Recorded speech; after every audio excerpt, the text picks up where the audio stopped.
وما لنا ألا نتوكل على الله وقد هدانا سبلنا ولنصبرن على ما آذيتمونا وعلى الله فليتوكل المتوكلون. Nah, kita kembali kepada hadis Anas ibn Malik ini tadi.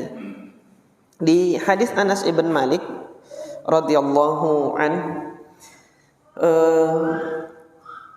para ulama berbeda pendapat tentang yang dimaksud dari pakaian tadi.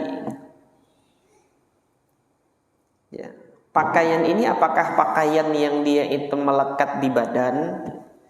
Yang nampak di hadis ini kan tadi sebagaimana saya sampaikan, dia adalah pakaian yang melekat di badan, yang dia punya ujung yang agak panjang hingga ketika dia diletakkan sangat memungkinkan untuk menjadi alas sujud meskipun dia masih menempel di badan.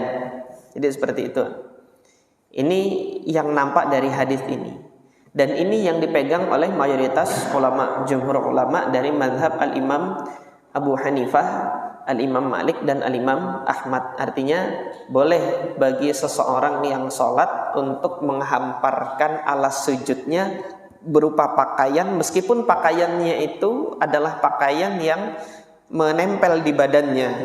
Kalau memang pakaian tersebut itu ada helai yang lebih panjang hingga memungkinkan ia meletakkannya pada saat dia sujud.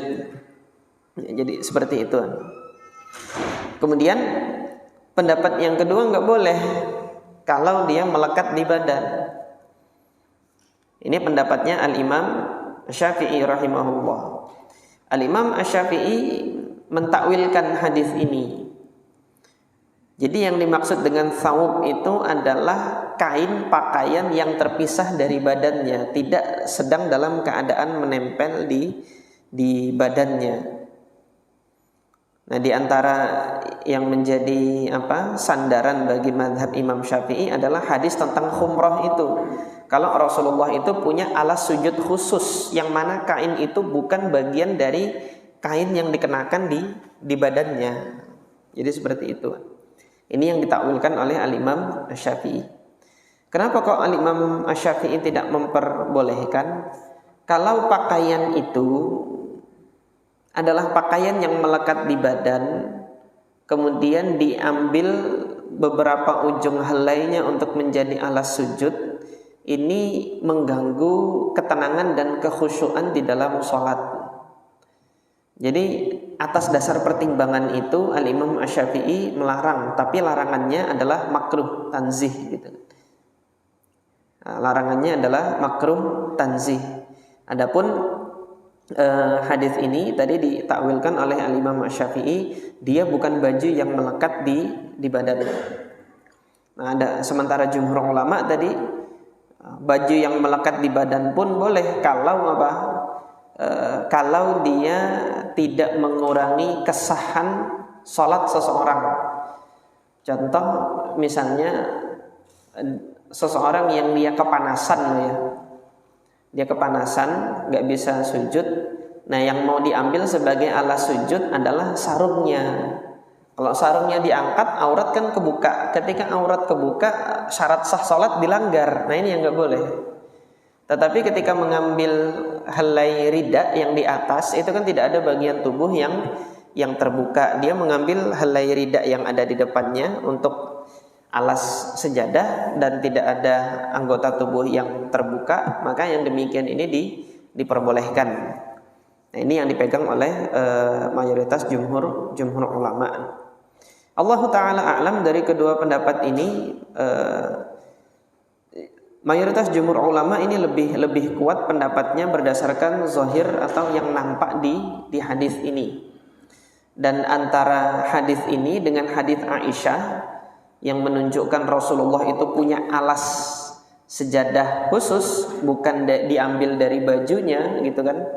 Itu tidak ada pertentangan. Jadi bagi para sahabat atau ini Nabi sendiri, dia punya alas sujud khusus yang dia bukan bagian dari bajunya. Nanti bagi para sahabat yang lain kan tidak semua sahabat itu banyak duitnya, gitu loh. Tidak semua sahabat dia banyak duitnya. Bahkan di dalam hadis Sahal ibn Sa'ad As-Sa'idi yang mungkin di antara antum kalau sudah pernah membahasnya di pengajian fikih nikah, Sahal ibn Sa'ad As-Sa'idi itu bajunya itu cuma punya izar saja, dia nggak punya rida.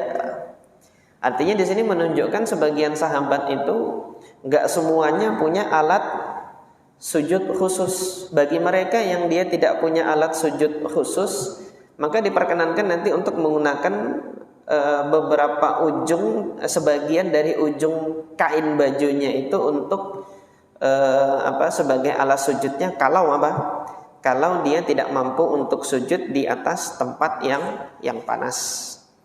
Nah, hadis ini, hadis Anas bin Malik, pelajaran yang kita ambil di sini ada anjuran untuk mengambil atau meraih sebab-sebab yang bisa menjadikan kita khusyuk di dalam sholat.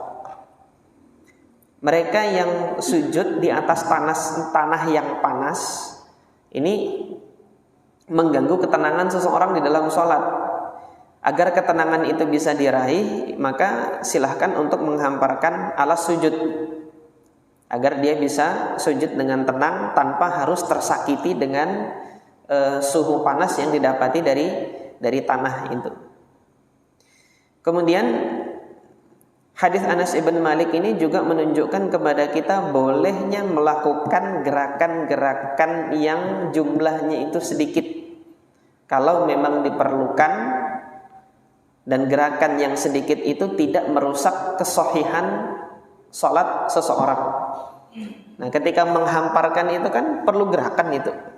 Setiap mau sujud perlu gerakan untuk menghamparkan agar dia bisa sujud. Yang demikian tidak merusak sholat. Dan ini mayoritas ulama berpegang dengan pendapat ini, termasuk juga madhab al-Imam Syafi'i, sebagaimana disampaikan oleh al-Imam Al-Mawardi di dalam kitab beliau Al-Hawi Al-Kabir, bahwasanya al-amalul qalil la yufsidus shalah. Amal yang dia gerakan yang kadarnya itu masih sedikit dan memang diperlukan di dalam sholat, dia tidak merusak sholat, tidak membatalkan sholat. Jadi demikian. Kemudian juga dari hadis Anas ibn Malik ini, bagaimana kalau suhunya itu bukan panas tapi suhunya dingin?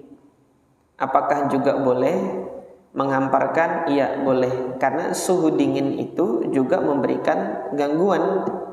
Pokoknya apapun yang memberikan gangguan bagi seseorang di dalam sholatnya, dan ketika menghamparkan alas itu menjadikan dia lebih tenang untuk sujud, maka menghamparkan alas untuk sujud itu lebih dianjurkan, lebih dikedepankan di dalam sholat, karena dia lebih memiliki manfaat agar kita bisa meraih ketenangan pada saat sujud. Jadi seperti itu. Nah, hanya saja sebagian masjid ini, kalau boleh saya saran ya, sebagian masjid mungkin ada maksudnya itu baik bagi imam ya. Jadi dihamparkan sejadah khusus buat imam itu kasur tebal begini. Tapi imam sujud tidak bisa nafas, nanti itu kan tenggelam dia. Saking empuknya aja malah tidak bisa nafas gitu. Ya maksudnya baik agar ya kalau duduk nyaman, pada saat duduk nyaman, tapi pada saat sujud nggak nyaman itu, tidak bisa bernapas.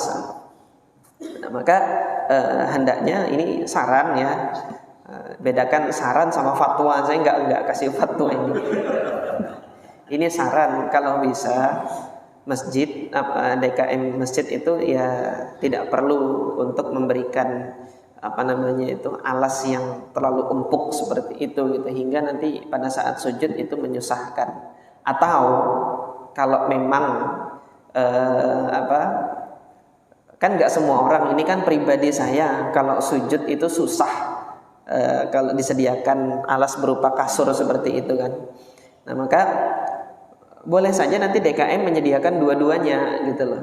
Setiap nanti imam atau khatib yang tugas Jumat ditanya, antum senangnya pakai yang empuk apa yang keras gitu kan, bisa jadi tanya yang seperti itu. Jadi sediakan dua-duanya gitu. Baik. Nah, ini yang berkenaan dengan hadis Anas ibn Malik.